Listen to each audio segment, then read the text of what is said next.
34, verset 19, pardon. L'Éternel est près de ceux qui ont le cœur brisé, et il sauve ceux qui ont l'esprit dans l'abattement. L'Éternel est près de ceux qui ont le cœur brisé, et il sauve ceux qui ont l'esprit dans l'abattement. Aussi le psaume 147, verset 3. Voyons aussi ce psaume-là. On va travailler avec ce psaume. Le verset 3 dit il guérit ceux qui ont le cœur brisé et il pense leur blessure. Alléluia. Dieu guérit ceux qui ont le cœur brisé. C'est le thème de notre message. Il y a eu un besoin dans le corps du Christ, les membres de l'Église. On a constaté que plusieurs personnes souffrent. Ces personnes ne sont pas les seules. On va découvrir aujourd'hui que sur 10 chrétiens, il y a au moins 9 qui souffrent de blessures émotionnelles. Leur âme est malade. Amen. Mais ce passage de Psaume 34 dit Dieu guérit ceux qui ont le cœur brisé. Non, il dit plutôt, prenons la version réelle, il dit l'Éternel est près de ceux qui ont le cœur brisé. Il est prêt. Ça veut dire que quand tu souffres, quand tu vis une situation difficile, souvent tu penses que tu es seul, tu penses que tu as été rejeté, même quand c'est la vérité, de façon naturelle, c'est-à-dire tes proches, des gens qui auraient pu t'aider, t'ont abandonné, tu te sens seul. Le psalmiste dit, je répète, l'Éternel est près de ceux qui ont le cœur brisé. C'est quoi le cœur brisé? C'est quand quelqu'un vit l'amertume, tu as des difficultés, la souffrance, tu as des problèmes, que son cœur se brise. Le cœur souffre parce qu'on a un problème naturel, physique, etc. Alléluia. Soit tu as été frappé par un deuil, soit tu as toi-même ou un membre de ta famille a fait un accident, ou bien vous avez des problèmes financiers, de sorte que vous n'arrivez pas à joindre le bout. Peut-être qu'on vous menace de vous chasser de votre loyer, de votre maison, là où vous louez. Vous avez peut-être des difficultés pour pouvoir subvenir aux besoins de la famille. Vous êtes troublé, vous êtes angoissé, vous souffrez. Votre âme est blessée, votre âme souffre. Et vous pensez qu'il n'y a pas de solution humainement parlant, parce que vous savez que personne ne veut avoir secours. Mais le psalmiste dit Dieu est près de ce genre de personnes. L'Éternel est près de celui qui a l'âme qui est blessée. Dieu est près de toutes ces personnes qui souffrent. C'est une parole vraie et digne d'être reçue. Je veux que ce matin tu comprennes que Dieu n'a jamais abandonné une personne qui souffre. Jésus a dit, je serai avec toi quand tu vas traverser les eaux, quand tu seras dans les flammes, je ne t'abandonnerai jamais. Amen. Et la promesse est ici, tu seras avec eux jusqu'à la fin du monde. Il n'a pas dit pour un temps, il dit en permanence. Mais il nous dit plus loin, il dit, et il sauve ceux qui ont l'esprit dans l'abattement. Quand ton esprit a abattu, c'est-à-dire en fait quand tu as atteint le degré où tu n'as plus de force, tu n'as plus de solution, tu es complètement découragé, Dieu vient à ton secours. Beaucoup de gens pensent que c'est un hasard. Non, Dieu est présent. On n'est pas seul dans les temps difficiles. Il dit, je ne t'abandonnerai pas, je ne t'abandonnerai pas, je ne te délaisserai pas. Alléluia. Dieu est près de toi. Toi qui souffres en ce moment, je ne sais pas ce que tu traverses. Je ne connais pas les difficultés. Peut-être que certaines personnes, je les vois, je les connais, et j'imagine ce qu'elles peuvent vivre dans leur corps ou les situations qu'elles traversent. Mais je ne peux pas sentir le même degré de souffrance que tu sens. Mais Dieu me dit de te dire, dans ces moments difficiles-là, dans cette souffrance, il est avec toi, il ne t'a jamais abandonné. Ce n'est pas une affaire que parce que tu as prié, Dieu n'a quitté le ciel pour venir. Non, il est présent, il a toujours été là. Et il sera toujours avec toi. Alléluia. Maintenant, s'il est présent, ça veut dire qu'il a vu la chose venir. Il savait que cela arrivera. Alléluia. Amen. Mais ce que moi j'ai compris, c'est que comme Dieu a toujours été là, donc il a su que j'allais souffrir et il est présent pendant que je souffre, c'est que lui-même a permis cela. Amen. Est-ce que tu peux me comprendre? Dieu est super. Qu'est-ce qui est impossible à l'Éternel? Prends le cas d'une maladie. Et tu vas vous une maladie difficile à supporter. Dieu dit qu'il a toujours été avec toi. Donc quand la maladie devait venir, il savait, puisqu'il était là. Et la maladie est venue. Et il est encore avec toi. Il est près de toi. Bon, et puis la maladie est là. Ça veut dire que Dieu sait ce qu'il fait. Amen. Mais qu'est-ce que toi tu dois faire? Tu dois te lamenter, chercher de gauche à droite des solutions, ou bien celui qui est là, la Bible dit qu'il est capable, rien ne lui est impossible. Qu'est-ce qu'il te reste à faire? C'est de traiter avec lui. Alléluia. Parce que la chose est simple, c'est de traiter avec lui. Plusieurs d'entre nous cherchons Dieu dans les petits moments. Je me rappelle quand à l'époque je priais Dieu. Je dis à l'époque parce que j'ai changé ma façon de prier. Quand je me mets à genoux, dans mon esprit, j'imagine que mon esprit va jusqu'au ciel, traverse les nuages, va jusqu'à dans le lieu très saint. Je m'imagine en train d'envoyer mes prières. C'est n'importe quoi. Amen. Amen. Il dit il est avec moi et il est en moi. Attends, s'il est avec moi, il est en moi. J'ai toujours imaginé que mes prières vont quelque part. Je suis avec le frère Olivier. Maintenant, je veux parler à Olivier. Et puis, j'imagine comment je vais mon esprit à lui dans sa maison. Mais puis, qu'il est là, dans sa maison, je ne peux pas poser une guérison.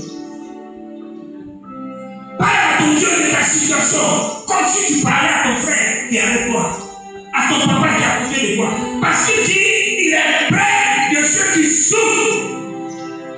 Et il sort celui qui est dans la blessure, dans la tourmente. Maintenant, il dit au chapitre 47, il dit quoi? Dieu guérit. Le chapitre 46, le verset 3. Oui, il dit il guérit ceux qui ont le cœur brisé et il pense leur blessure. Ça, c'est une promesse. Si elle ne s'est pas accomplie dans la vie de quelqu'un, c'est qu'il y a un problème. La personne n'a pas compris.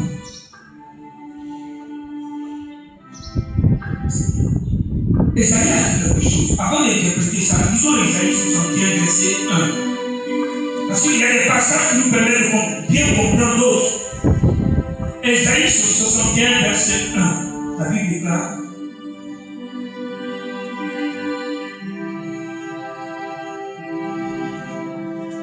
Je vais vous démontrer quelque chose avec la grâce de Dieu. Suivez-moi bien. Il dit, l'Esprit du Seigneur éternel est sur moi, car l'Éternel m'a oint pour porter de bonnes nouvelles aux malheureux. Il dit, la version ici dit, il m'a envoyé pour guérir ceux qui ont le cœur brisé, pour proclamer aux captifs la liberté, aux prisonniers leur délivrance. Il m'a envoyé, il dit quoi? Pour guérir ceux qui ont le cœur brisé. C'est-à-dire, Christ était rentré dans la synagogue, comme ici, le lieu de culte où les gens adoraient Dieu. Et on lui a remis le livre saint pour qu'il lise. Et parmi tous les écrits qui sont dans le livre saint, il a choisi ce livre-là, ce passage d'Ésaïe 61. Jésus a lu cela. Quand il a lu cela, il dit aujourd'hui, cette parole qu'Ésaïe avait prophétisée il y a près de 500 ans, elle vient de s'accomplir. Les gens qui ont cette histoire. C'est une prophétie. Tout le monde entend. Jésus dit, elle vient de s'accomplir. C'est moi. De moi qui vous parlais. Ésaïe disait que j'allais venir. Donc je suis arrivé. Dieu m'a oint pour guérir ceux qui ont le cœur brisé. Oui. Maintenant, quand Somme dit, il pense les blessures. Imaginez un peu, quand vous avez un enfant qui est malade, qui a peut-être eu un choc, il a fait un accident, il est tombé, il s'est écorché. Vous le prenez, vous lavez sa plaie, vous mettez les soins, vous portez. Vous le faites comment? Avec délicatesse, avec soin. Vous prenez soin de lui, n'est-ce pas? Mais d'accord. C'est un peu comme ça qu'on fait aussi dans les hôpitaux. Maintenant, Dieu dit, c'est ce que Dieu fait. Il n'a pas dit que Dieu est au ciel et puis t'envoie une chose de guérison. Non, quand on bat quelqu'un, on est à côté de lui. On tient la personne, n'est-ce pas? Dieu prend soin de nous. Dans nos soins, dans la personne de l'homme pour nous guérir, il ne le fait pas comme il est capable de le faire de façon miraculeuse. Il est présent et il prend la peine de prendre soin de nous. Il nous entretient, il nous suit jusqu'à ce que la guérison se fasse. Il bande les blessures de ceux qui souffrent. Je ne sais pas si vous comprenez. Je veux vous emmener ce matin à comprendre l'amour de Dieu pour chacun d'entre nous. Dieu nous aime, Dieu ne prend pas plaisir à nos souffrances. Il a permis ces choses. C'est ce qu'on appelle la volonté permissive de Dieu. Mais en même temps que Dieu permet le mal, il permet que le bien aussi existe. Et quand on souffre, il est avec nous et il prend soin de nous retirer de la souffrance. Dieu n'envoie pas un ange pour venir opérer ta guérison. Tu vois bien, l'ange est un messager. Les anges ne sont pas des guérisseurs. Les anges ne chassent pas les démons. Les anges sont des messagers. Ils viennent annoncer le message de Dieu. Celui qui guérit, celui qui prend soin de toi, celui qui te guérit, celui qui te porte, qui te protège, c'est Jésus, c'est Dieu. Amen. Quand tu es malade, quand tu souffres, c'est l'éternel Dieu qui vient avec toi, qui est auprès de toi et qui veille sur toi. Maintenant, si Dieu est avec toi, qui sera contre toi? Si Dieu prend soin de toi, qui peut empêcher que Dieu le fasse? Maintenant, qu'est-ce qui est le problème? C'est nous. Nous, notre manque de connaissance de cette présence glorieuse de l'Éternel. Imaginez l'enfant dans la maison de son père. Il tombe, il crie. Waouh, ça va! Et puis son papa court pour venir le porter. Et puis il donne le doigt à son père. Il commence à se débattre pour chercher à sortir de la maison pour aller chez le voisin pour chercher le secours. Et le papa est étonné, il voit l'enfant qui lui donne d'eau, qui l'abandonne, qui cherche le secours du voisin. Le secours du voisin, c'est quoi? C'est l'argent que nous cherchons quand nous souffrons, c'est les médicaments, c'est les féticheurs, c'est les médecins, c'est le voisin qu'on va supplier. Il n'y a plus rien à manger chez moi. Prête-moi un peu d'argent pour nourrir ma famille. Pendant que le Père est avec toi, tout ce qu'il attend, c'est que tu crois qu'il est présent et qu'il est prêt à te donner ce qu'il faut. Le Père est avec toi, il est avec toi, et tu oublies, et tu cours derrière. Et tu cesses de promener des pétales de pierre. Alléluia. Dieu est avec nous et il est en nous pour les sauver. Arrêtons de chercher des solutions partout ailleurs en abandonnant ce Dieu vivant qui est capable de tout. Rien de lui n'est possible. Et quand c'est comme ça, qu'est-ce qui se passe? Il nous regarde, tout découragé. Parce que Dieu ne fait rien contre ta volonté. Il nous a donné quoi? Le Bible dit. On est écrit avec le Bible. Ça veut dire quoi? L'homme a le droit de choisir d'accepter Dieu ou de refuser Dieu, d'accepter que Dieu lui vienne en aide ou de dire non, laisse-moi, je vais me débrouiller. Chaque fois qu'on promène, on se compromet des légalités, qu'on commence à faire des calculs, on cherche des solutions, c'est une façon de dire à Dieu, laisse-moi, moi-même je vais faire ma chose. Or, la Bible dit, si Dieu ne bâtit celui qui bâtit en terre. Tout ce que tu vas chercher à construire de toi-même, tu vas le construire. Alléluia. Le Seigneur de gloire est avec toi et il peut prendre soin de toi. C'est lui qui guérit les cœurs brisés. Quelle que soit sa souffrance, on t'a fait quoi? Il y a plusieurs choses qui peuvent détruire le cœur d'une personne. On connaît un peu la situation. On parle par exemple des offenses. On t'a offensé, on t'a humilié, on t'a traité de tout.